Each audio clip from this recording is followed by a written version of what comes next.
In this video, I'm going to show you how to create a YouTube script with Claude.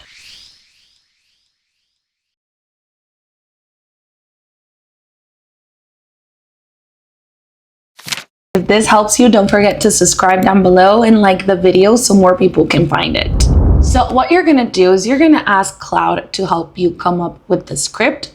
Remember to add first how long you want the video to be and also what type of tone you would like to use.